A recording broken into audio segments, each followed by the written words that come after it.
السلام علیکم ورحمۃ اللہ وبرکاتہ۔ اللہ کا شکر ہے کہ اللہ نے ہمیں ایک ایسی شریعت دی جس نے ہمیں تمام بہتر چیزوں کو کرنے کا حکم دیا، برائی اور برائی کی طرف جانے والے تمام راستوں کو بند کر دیا۔ انہی میں سے ایک چیز ہے شراب۔ اللہ نے قرآن میں فرمایا یا ایھا الذین آمنوا انما الخمر والمیسر والانصاب والازلام رجس من عمل الشیطان فاجتنبوہ لعلکم تفلحون۔ سورہ مائدہ آیت نمبر 90۔ اللہ قرآن میں فرمانے اے ایمان والو، بلا شبہ شراب، جوا، بت یا بتوں کے پاس نصب شدہ پتھر اور تیر جن سے فال نکالی جاتی تھی، رجسن کا گندگی ہے، من عمل الشیطان شیطان کے کام میں سے ہے، اس سے بچو تاکہ تم کامیاب ہو جاؤ۔ 4 چیزوں کا اس میں ذکر کیا گیا۔ سب سے پہلے شراب، خمر عربی میں کہتے ہیں ڈھانپنے کو۔ شراب انسان کی عقل کو ڈھانپ دیتی ہے، اسی لیے اسے خمر کہتے ہیں۔ میسر، جوا۔ اب جوا کہتے ہیں وہ عقد یا وہ معاملہ جس میں ہارنے والا جیتنے والے کو ایک طے شدہ رقم ادا کرے۔ اس کی بہت ساری صورتیں ہو سکتی ہیں، جیسے کرکٹ کا سٹہ، اس کے علاوہ کسینو، یا پھر جوئے کی رائج بہت ساری شکلیں، مٹکا وغیرہ، یہ سب میسر میں آتا ہے۔ تیسری چیز انصاب۔ اب انصاب کہتے ہیں بت یا بتوں کے پاس نصب وہ پتھر جن کی عبادت کی جاتی تھی، یہ شرک ہے، حرام ہے۔ چوتھی چیز ازلام، یعنی تیروں کے ذریعے سے فال نکالتے تھے، زمانے جاہلیت میں ایک طریقہ تھا آئندہ کی خبریں معلوم کرنے کا، یہ بھی حرام ہے۔ اب غور کرنے کی بات ہے، اللہ نے قرآن میں شراب کو جوئے کے ساتھ ذکر کیا جو حرام ہے، اور شرک، انصاب، بت یا بتوں کے پاس نصب شدہ پتھروں کی عبادت کرنا، یہ شرک ہے۔ شرک اور جوئے کے ساتھ اس کا ذکر کیا تو کتنا بڑا گناہ شراب ہے۔ آگے فرمایا رجسن، یہ گندگی ہے، من عمل الشیاطین، شیطان کا کام ہے۔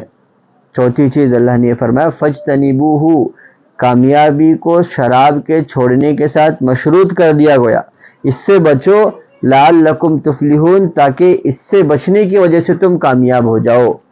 تو شراب اتنا بڑا گناہ ہے، شراب اتنی بڑی غلطی کی طرف لے جانے کا راستہ ہے۔ ابو الدرداء رضی اللہ عنہ کی ایک روایت ہے، فرماتے ہیں عن ابی الدرداء رضی اللہ عنہ قال اوصانی خلیلی لا تشرب الخمر فإنها مفتاح كل شر۔ سنن ابن ماجہ کتاب الاشربہ باب الخمر، حدیث نمبر 3371۔ فرما رہے میرے خلیل نے مجھے وصیت کی شراب نہ پیو، اس لیے کہ شراب ہر برائی کی چابی ہے۔ شراب پینے کے بعد آدمی ہر برائی کی طرف بڑھنا شروع کر دیتا ہے۔ بنی اسرائیل کا ایک واقعہ ہے، ایک آدمی کو ایک بادشاہ نے قید کر لیا، کہا 4 گناہوں کو کرنا پڑے گا، 4 میں سے کسی ایک گناہ کو کرنا پڑے گا ورنہ تجھے قتل کر دیا جائے گا۔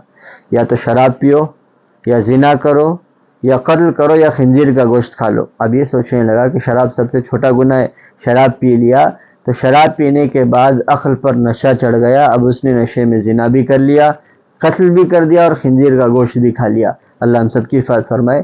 شراب ہر برائی کا راستہ ہے، ہر برائی کو جنم دیتی ہے۔ شراب کے بہت نقصانات ہیں، میں کچھ موٹے موٹے نقصانات آپ کو بتا دوں۔ سب سے پہلے تو یہ کہ شراب پینے سے عقل میں فطور پیدا ہو جاتا ہے، یعنی شرابی کو شراب پینے کے بعد کسی چیز کا ہوش نہیں رہتا۔ اب شراب پینے والا شراب پی رہا ہے، راستے میں گرا ہوا ہے، گٹر میں گر رہا ہے۔ ابن ابی دنیا کہتے ہیں میں نے ایک شرابی کو دیکھا، شراب کے نشے میں دودھ پیشاب کر رہا ہے، پیشاب اپنے چہرے پر ڈال رہا ہے۔ شرابی کو اپنا ہوش نہیں رہتا، جس کی وجہ سے اس کی وقت ختم ہو جاتی ہے۔ دوسری چیز، شراب جو ہے مال کو ضائع کرنے کا سبب بنتی ہے، کہ آدمی شراب پینے کے بعد میں شراب کی لت کی وجہ سے اپنی بہت سارے ایسے واقعات دیکھنے میں آئے کہ اربوں روپے کی میراث مل گئی، لیکن 1.5 سال کے بعد وہ آدمی بھیک مانگ رہا ہے۔ کیوں؟ شراب نے اس کے سارے مال کو شراب کے لت نے ضائع کر دیا۔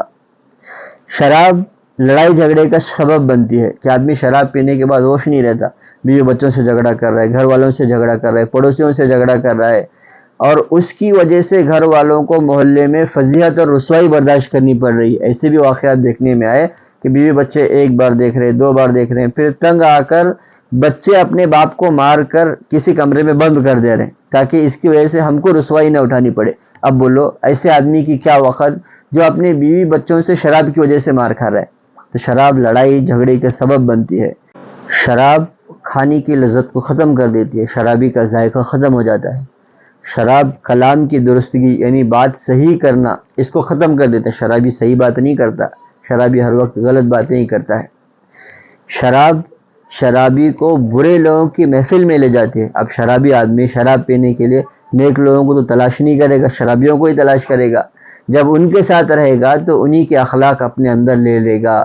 صحبت صالح ترا صالح کند، صحبت طالح ترا طالح کند۔ شراب کے بے شمار مفاسد ہیں، کچھ ہم نے بیان کیے، اور شراب کے میڈیکل نقصانات بھی ہیں، میڈیکل کے بھی بہت سارے نقصانات ہیں۔ شراب پینے کی وجہ سے لیور پر سب سے پہلے اثر پڑتا ہے، لیور سکڑنے لگتا ہے، گردوں پر ایکسٹرا لوڈ پڑنے کی وجہ سے گردے فیل ہو جاتے ہیں، پھر اس کے بعد ڈائلیسس پتہ نہیں کیا کیا کرنا پڑتا ہے۔ شراب پینے سے دماغ سوج جاتا ہے، اور اس کی وجہ سے شرابی کی سوچنے سمجھنے کی صلاحیت مفقود اور کم ہو جاتی ہے۔ آپ نے دیکھا ہوگا شرابی اپنی دھن میں رہتا ہے، وہ اسی وجہ سے کہ شراب کے نشے کی وجہ سے، شراب کثرت سے پینے کی وجہ سے دماغ سوج جاتا ہے۔ شرابی کے اعصاب ڈھیلے پڑ جاتے ہیں، اب شرابی جب شراب پینے لگتا ہے، عادت بنا لیتا ہے، تو اعصاب ڈھیلے پڑ جاتے ہیں۔ آپ دیکھیں گے کہ ایک آدمی ہے، اچھا ہنرمند ہے، لیکن ہاتھ کانپ رہے ہیں شراب پینے کی وجہ سے، تو اپنے ہنر سے فائدہ نہیں اٹھا پا رہا، معدے میں سوجن آ جاتی ہے۔ شراب پینے سے ہڈیاں نرم پڑ جاتی ہیں، اور اگر شراب کے ساتھ گٹکا، تمباکو، سگریٹ وغیرہ کی لت ہو تو اس کے نقصانات ملٹیپل ہو جاتے ہیں اور زیادہ بڑھ جاتے ہیں۔ اس کی وجہ سے high blood pressure, stroke, heart attack کا شدید خطرہ ہوتا ہے۔ ایک مشہور میڈیکل میگزین ہے دی لینسٹ، اس نے اپنے ایک رپورٹ میں بتایا کہ جو آدمی روزانہ بلا ناغہ ایک شراب کا پیگ پینے کا عادی بھی ہو تو ایسے آدمی کو 7-8 سال میں لقوے کا خطرہ بہت زیادہ ہوتا ہے۔ اللہ ہم سب کی حفاظت فرمائے۔ آج کل اب ایمان والے شراب حرام ہے، شراب کے قریب نہیں جاتے، تو شیطان نے بہت سارے چور راستے نکال دیے۔ اب اسی کا ایک چور راستہ ہے بیر۔